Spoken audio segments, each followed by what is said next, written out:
एक शाम प्राची टीवी पर सीरियल देख रही होती है। तभी उसकी सास वहां आती है।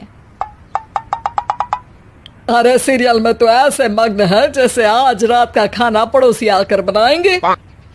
मुझे पता ही नहीं था आपने अपने बेटे की शादी पड़ोस में भी की हुई है। हैं? मतलब? मतलब इस घर में सारा काम बहू ही करती है, आप तो सिर्फ खर्राटे मारती हैं। अच्छा जी, फिलहाल तो तुम आराम फरमा रही हो, चलो जाओ, ये मेरे टीवी देखने का समय है।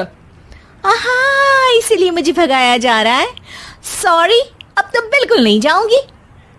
प्राची की इस बात पर दोनों सास बहू के बीच टीवी रिमोट के पीछे बच्चों जैसे छीना झपटी शुरू हो जाती है, जिसके बीच श्लोक भी काम से घर वापस आ जाता है। आज मेरी चूहे बिल्ली की जोड़ी किस बात पर झगड़ रही है? अरे तेरे बीवी मुझे टीवी ही नहीं देखने दे रही। अरे तुम्हारी मम्मी मुझे खाना बनाने के लिए फोर्स कर रही है। अरे वाह, ऐसे बेतुके रीजन पर तो बच्चे भी झगड़ा नहीं करते। अरे मुझे कुछ मत बोल, सब इसने ही शुरू किया है। हाँ हाँ, जैसे आप तो बहुत दूध की धूली है ना। अरे बस दोनों चुप। प्राची जाओ, खाने की तैयारी करो।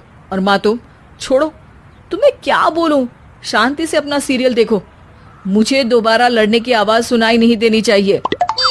ऐसा बोलकर श्लोक वहां से चला जाता है, जिसके पीछे पीछे प्राची भी कुछ न कुछ बड़बड़ाते हुए रसोई में चली जाती है। हाँ हाँ, सासू जी को तो कुछ बोलेंगे ही नहीं, बस मुझ पर ही हुक्म चलता है, खाना बनाओ, जैसे मैं इनके घर में खाना बनाने के लिए आई हूँ। इसी तरह शाम बीतती है और रात को श्लोक और प्राची की सास खाना खाकर सोने चले जाते हैं, लेकिन प्राची गुस्से में कुछ खाए बिना काम में ही लगी रहती है। इस घर में किसी को घंटा फिक्र नहीं पड़ता, मैं खाऊं या भूखी रहूं। प्राची कुछ देर के लिए रसोई से बाहर जाती है और जैसे ही वापस आती है तो वहां दूध का भरा ग्लास देखकर हैरान रह जाती है। फिक्र पूरी है, बस दिखाना नहीं है। प्राची दूध पीकर सोने चली जाती है और अगली सुबह एक बार फिर सास बहू का कार्टून नेटवर्क स्टार्ट हो जाता है। ये तुमने ही किया है। अरे अजीब जबरदस्ती है, मैं बोल रही हूँ मैंने कुछ नहीं किया। दोनों ने मिलकर पूरे घर को पागल खाना बनाया हुआ है। यहाँ कोई नॉर्मल इंसान तो रह ही नहीं सकता, इसीलिए अब पड़ोसी क्या रिश्तेदार भी घर आने से कतराते हैं।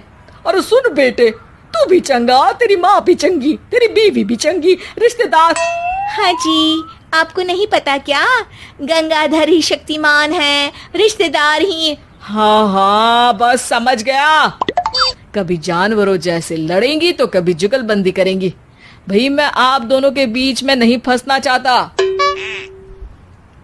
सास बहू की इस मनमौजी जोड़ी से परेशान होकर श्लोक अपना सिर खुजलाता वहां से चला जाता है। चलो अब मैं भी कीर्तन में जा रही हूँ। इस पर जैसे ही सास कमरे में अपना पर्स लेने जाती है तो वहां नाश्ते की प्लेट रखी देख मुस्कुराने लगती है और नाश्ता करके घर से बाहर निकलते हुए कुछ पैसे टेबल पर रख जाती है, जिसके कुछ देर बाद सिलेंडर वाला घर आता है। ओ मोरी मैया, मैं सिलेंडर के बारे में तो बिल्कुल भूल ही गई थी। घर खर्च के सारे पैसे भी मम्मी के पास है और श्लोक से बोला तो उल्टा 4 बात सुनाएंगे। प्राची ये सोच ही रही होती है कि अचानक उसका चेहरा चमक उठता है और वो घर में आकर इधर उधर देखने लगती है। तभी उसकी नजर टेबल पर रखे पैसों पर पड़ती है, जिन्हें वो सिलेंडर वाले को दे देती है। ये सब श्लोक देख लेता है। अच्छा बेटे, इतना बड़ा घोटाला, सबके सामने मैं तेरी दुश्मन और पीठ पीछे तेरी मेरी यारी। इस पर श्लोक एक प्लान बनाता है और शाम को सब एक साथ बैठे होने पर बोलने लगता है। माँ, तुम दोनों की बहुत लड़ाई होती है, इसलिए मैं सोच रहा हूँ कि प्राची को उसके घर छोड़ाऊं, इससे वो भी खुश रहेगी और तुम भी। अचानक श्लोक की ये बात सुनकर सास बहू शौक से उसकी तरफ देखती हैं। अरे ऐसे कैसे घर छोड़ाओगे, मुझे कहीं नहीं जाना। अरे तुमने बोला नहीं पर मैंने सुन लिया, तुम्हें मम्मी के साथ रहना अच्छा नहीं लगता, मुझे पता है।